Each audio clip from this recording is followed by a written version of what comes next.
Dando continuidade, gente, à série de vídeos sobre o sistema linfático e a importância da drenagem linfática e como que essa drenagem deve ser feita, vamos falar hoje um pouquinho sobre a estrutura dos vasos linfáticos para a gente poder entender um pouquinho melhor.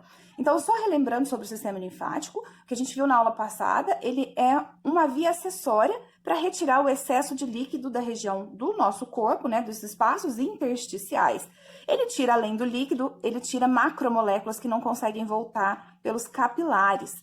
Então, ele ajuda a manter o corpo em equilíbrio.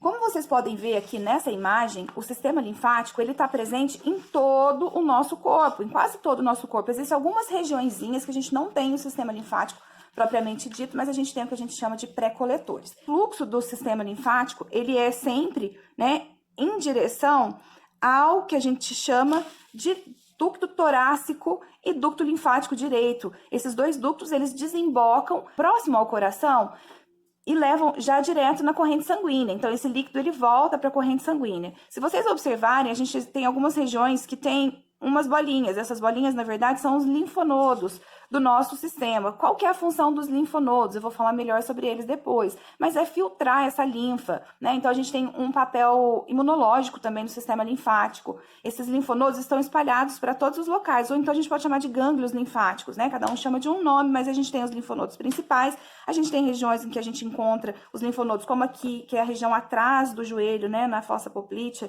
A gente tem a região inguinal, a gente tem aqui a cisterna do quilo, a gente tem a região de axilas, a gente tem aqui nessa região também da dobra do cotovelo, das regiões cervicais, subclávicas. Todas essas regiões são regiões onde o líquido ele passa mais devagar. Por que eu tô falando isso? Vocês vão entender quando eu estiver falando sobre drenagem linfática. Então, lá eles são filtrados e continuam até chegar aqui onde eles vão desembocar, que são esses dois ductos que eu falei para vocês. A gente está falando sobre os líquidos desembocarem aqui. Vamos relembrar como que esses líquidos, eles chegam até o local onde o sistema linfático precisa tirar? Lembra que é do interstício, né? Que são os líquidos que estão nos espaços entre as células nos nossos tecidos. Então, como que isso acontece? Lembra que o sangue arterial, ele chega pelas artérias. Quando ele chega dentro de um tecido, aquela artéria vai diminuindo seu tamanho, vai virando uma arteríola. Mas essa arteríola, ela ainda tem uma parede. Por isso, aqui, a gente ainda não consegue ter uma troca de líquidos com o tecido. Essa troca só vai acontecer na região dos capilares. Capilar não tem parede como arteríola nem como vênula. Então, ele é fenestrado, ele tem uns poros bem pequenininhos que permite a passagem de líquidos e de algumas moléculas pequenas. Dentro do líquido intersticial, a gente às vezes encontra proteínas. Essas proteínas, elas não podem ficar no líquido intersticial. Lembra por quê? Porque as proteínas, elas puxam líquido para elas puxam água. Então, eu diminuiria a chance desse líquido voltar para a corrente sanguínea. Porque o que acontece? Quem é responsável por levar esse líquido até o espaço intersticial são os capilares sanguíneos. Mas 90% do líquido que está aqui vai ser reabsorvido pelo próprio capilar. Então, por diferentes forças que não vem ao caso aqui agora, o líquido no início do vaso ele sai mais e no final do capilar ele volta. Mas 10% aproximadamente desse líquido continua ali. Então, o sistema linfático é que vai tirar esse líquido restante. Tá vendo que tem proteínas presentes aqui? Essas proteínas, elas podem ter vindo através dos capilares, mas elas podem ser produtos das células. Então, uma célula, por exemplo, morreu, ela liberou aqui todo o material dela, do citoplasma daquela célula. Então, pode ter uma proteína que não consegue sair. Essa proteína só vai conseguir voltar através do sistema linfático. A movimentação dessa linfa, dentro desse sistema linfático, ela depende de alguns fatores que nós vamos ver. Então, eu vou explicar com mais detalhes, mas depende, por exemplo, da pressão que esse líquido está exercendo aqui, do lado de fora, né? Depende também das válvulas, que são essas válvulas. Hoje eu vou falar sobre a estrutura do capilar, vocês vão entender melhor. E também das válvulas que estão presentes nos vasos coletores, como a gente tem aqui embaixo, que já também eu explico sobre elas. Ela vai depender também da contração da parede dos vasos. Esses vasos, eles sofrem um processo de contração. Vocês vão ver quando isso acontece. E também, dependendo dos movimentos, dos batimentos cardíacos. Por quê? Porque quando a gente tem um batimento cardíaco, as nossas artérias, né, que estão antes das arteríolas, elas têm um movimento de pulsação. Então, quando elas fazem esse movimento, elas conseguem empurrar o capilar e aí ele consegue funcionar como uma bomba. Mas isso a gente vai ver com mais detalhes daqui a pouco. Então, vamos ver a estrutura desse capilar aqui. Então, esse aqui é um capilar linfático terminal, é onde começa a coleta. Então, tá vendo que ele tem um fundo cego? eles são formados por células endoteliais, tá vendo? Cada uma dessa aqui é uma célula endotelial, só que uma célula endotelial não é colada na outra, fica um espaço entre elas, que na verdade esse espaço pode estar aberto ou fechado, então a gente fala que isso aqui pode funcionar como uma válvula. Então aqui as células são sobrepostas, são células sobrepostas e elas têm aqui a presença de filamentos de ancoragem. Esses filamentos de ancoragem prendem essa célula ao tecido adjacente. Então, elas estão presas aqui. Isso é importante para o processo de reabsorção de líquido, né? Do líquido intersticial por esses capilares. O que acontece? Como que esse líquido intersticial vai conseguir entrar aqui? Então, esse líquido intersticial, quando ele está aumentado, ele vai fazer pressão sobre essas células e isso vai fazer com que o líquido consiga entrar por meio dos poros. Que é outra coisa que acontece, que a gente fala que isso aqui funciona como uma bomba também. Esses filamentos de ancoragem, como estão presos no tecido, se eu tenho uma expansão desses tecidos, o que eu vou fazer com esses filamentos? Eu vou esticar. Quando eu estico esses filamentos, o que vai acontecer? Eu vou abrir esse poro, e aí então o líquido consegue entrar com facilidade para cá.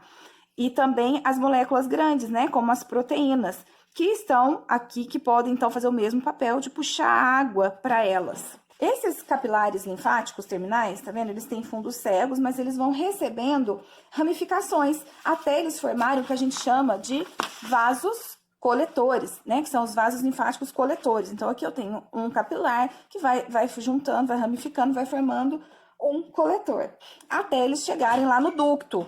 Os coletores, eles também têm algumas válvulas que se abrem e fecham. Então, isso aqui é que vai impulsionar o líquido até chegar nos ductos coletores principais. Então, esse líquido, ele vai vir, né, dos capilares terminais. E aí, o que acontece? Quando esses capilares, eles vão se enchendo, aumenta a pressão aqui dentro. Essa pressão faz com que esse líquido passe para o próximo segmento. Então, a gente fala que ele está funcionando como uma bomba, né?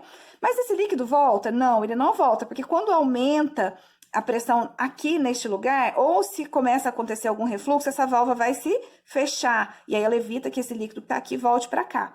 Quando esse líquido chega aqui também, essas células aqui, elas têm uma musculatura lisa. Então, quando chegou o líquido, o que acontece com a parede do vaso? Ele vai estirar, ele vai esticar. Quando esse vaso estica, vai fazer automaticamente com que ocorra uma contração. Se isso aqui se contrai, o líquido vai ser empurrado para próximo segmento, não é isso? Então, aqui eu tenho outra válvula, se eu contrair, significa que eu tive um aumento da pressão aqui dentro, e esse líquido conseguiu, então, passar para o próximo segmento, e assim ele vai. Isso a gente chama, então, de bomba. A gente fala que o sistema linfático funciona como uma bomba em segmentos isolados, cada segmento consegue fazer seu papel de forma isolada. Existem algumas situações que fazem com que esse sistema funcione, então a gente já falou sobre o estiramento da parede, mas tem outras coisas. Geralmente, esses linfáticos, eles estão envoltos por músculo, né? Vamos pensar principalmente aqui na região de perna, por exemplo. Então, eu tenho bastante músculos envolvendo, principalmente aqui que o sistema linfático ele é mais profundo, na região, vamos pensar na região de trás da perna, né? Na panturrilha.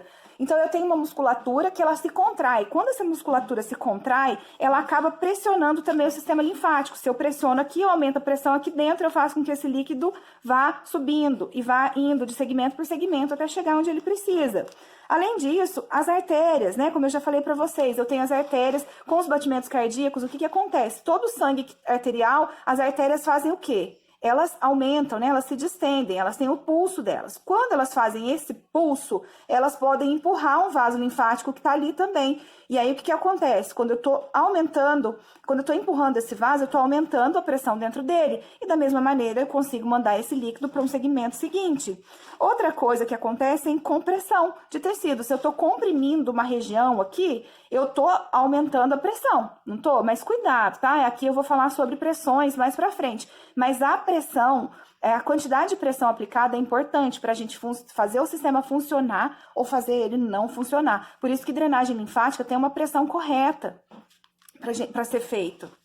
Além disso, gente, uma coisa que ativa muito o sistema linfático, e aí eu sempre falo para quem tem retenção hídrica, é atividade física. Durante a atividade física, a gente aumenta muito o movimento, aumenta muito a circulação sanguínea, aumenta muito a atividade muscular, aumenta muito os batimentos cardíacos, então a gente consegue ter uma melhora. É claro, gente, que existem causas e causas, né, de formação de edema.